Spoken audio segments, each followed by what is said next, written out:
Hey guys, what is up and welcome back to some more AFL Evolution 2 MyCoach. Today's video, we are taking on the GWS Giants, my other team that I am taking a hold of in my other series, so make sure to go check that out. In my last video, we took on the West Coast Eagles where we were good enough to get the job done, but today's video, we take on the third place Giants in Sydney. So it's going to be a big game for us.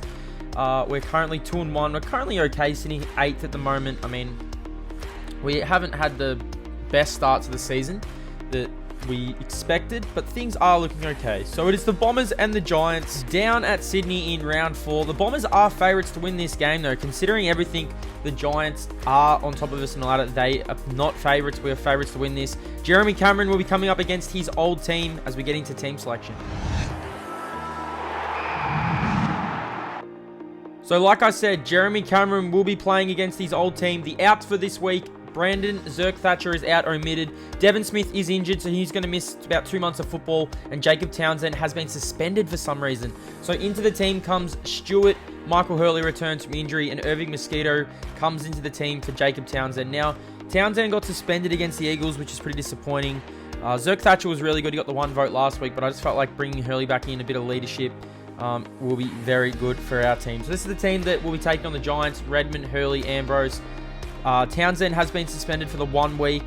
Sard, Hooker, McKenna, Parrish, McGrath, Cutler, Orazio, Fantasia, Shawnee McKernan, James Stewart. Now, I'm playing the 3 talls in the forward line. I thought I'd change it up and just see how we go. Anthony McDonald, Tip and Woody, Jeremy Cameron, Irving Mosquito. It's good to see him play his first game of the season. Tommy Bell-Chambers, Dylan Shield, Zach Merritt, and on the bench, Kyle Langford, Dylan Clark, Jaden Laverty, and Jordan Ridley. So, Devon Smith is going to miss, I think, 9 weeks of football. He had suffered a stress fracture, but we do get Jake Stringer back next week, so that is very exciting. Let's get into it. It is the Bombers and the Giants round 4 action.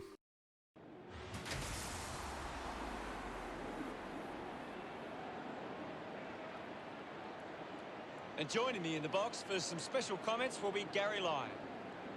Cheers, Hutto. Big game tonight. Can't wait. Fighting it out tonight, GWS Giants and Essendon.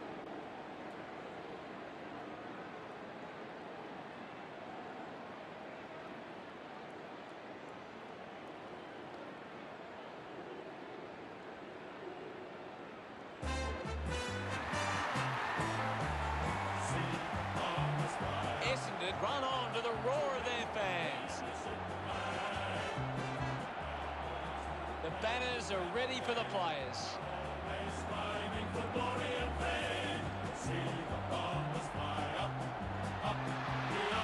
It's a big day for Essendon forwards. If they can get on top of the GWS Giants defence, they'll go a long way to winning the game.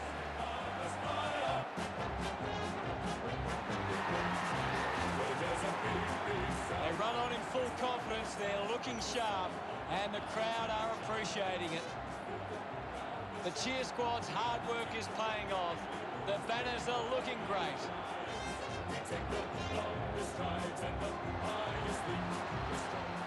The captains make their way. We prepare for what shapes as an enthralling contest here today.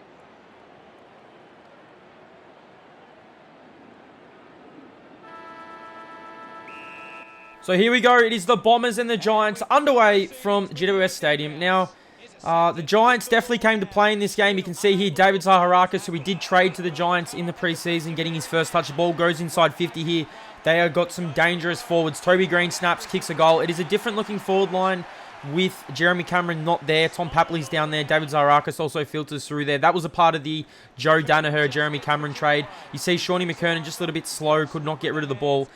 Like I said, we just could not really get going in this opening term. The Giants were up 13-0. They were absolutely dominating. You see here Sam Reid take a nice mark and have a chance on the angle. Michael Hurley couldn't really do much. Sam Reid goes back, kicks the goal.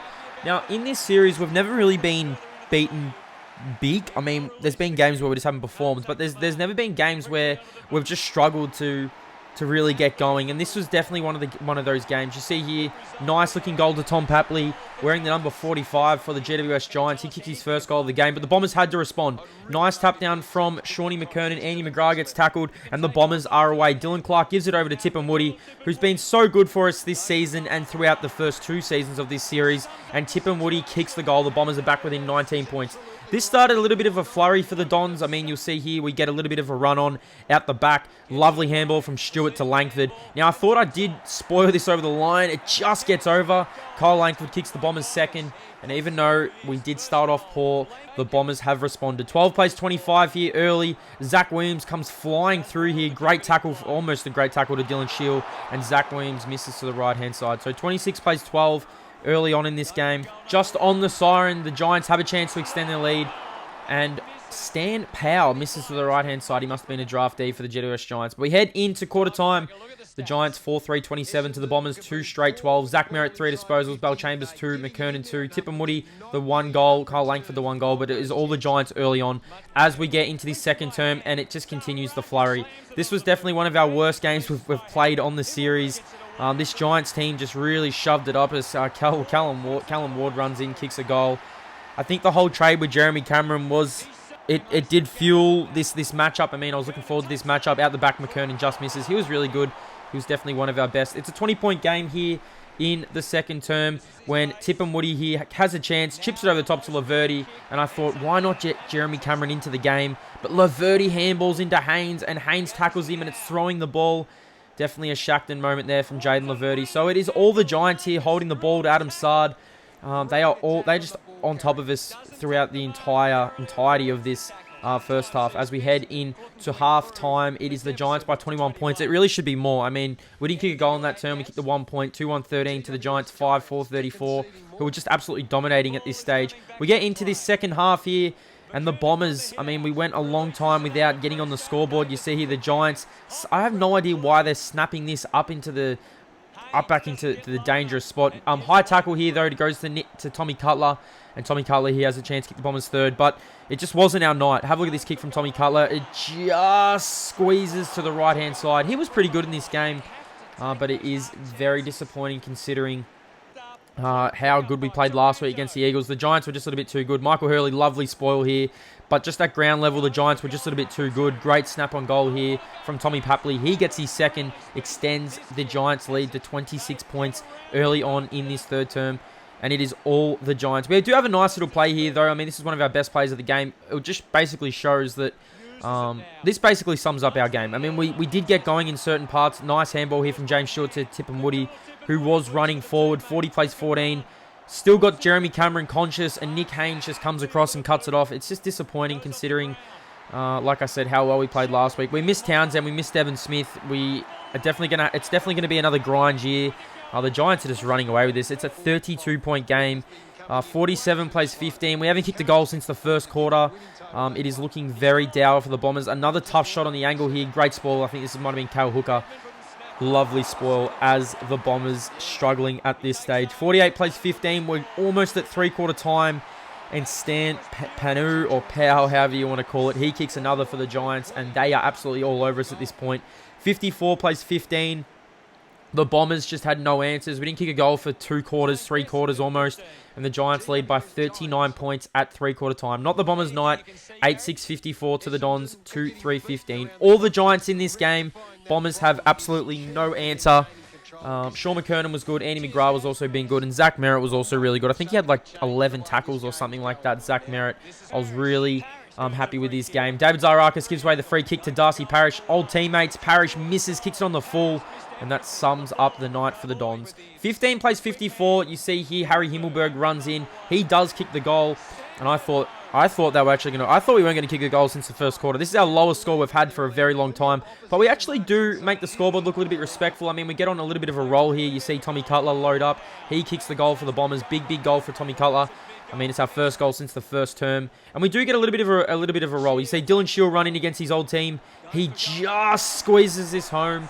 And the Bombers have 4 goals. Jeremy Cameron, though, did not see the ball for the first 3 terms. Does actually get into this game. You see here, Andy McGrath, little handball over the top. Nice little, I would say, shepherd from Orazio Fantasia. Jeremy Cameron runs in to kick his first goal of the night against his old team. He kicks the goal.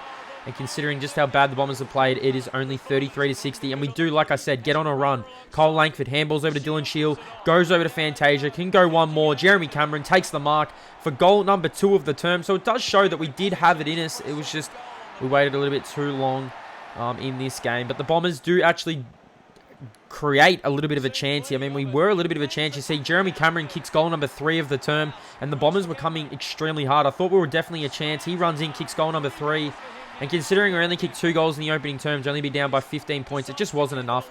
The Bombers just had no answers. Anything Donald Tip and Woody here gets taken high.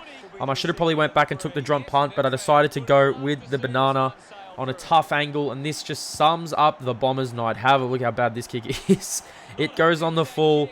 A 13-point game. The Bombers just not good enough. The siren sounds, and the Giants win. Another big clash between the two teams. Jeremy Cameron's first game against his old club. The Bombers just can't do enough to get over the line, and the GWS Giants take the win. So the Bombers fall to 2-2. I think we do slip out of the 8 after this game. Very disappointing considering we lost Townsend and Smith at the start of this game.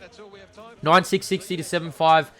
47. We had 34 inside 50s. We just butchered the ball, just couldn't get it going. Cameron did kick 3 goals in the last quarter. I mean, he didn't see it for 3 terms, so it was good to see him get on the board. But the Bombers just not good enough in this game. 7-5 to 9-6 as we get into J21 votes for another week.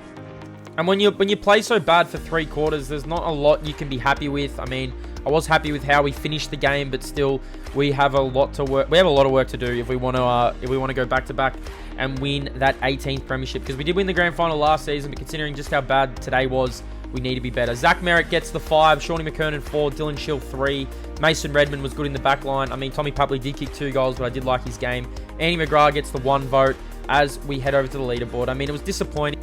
We just need to be better if we are going to be any good in this season. So Zach Merritt does have the lead in the J21 votes. Dylan Shield 9, Hurley 8, Redmond 7.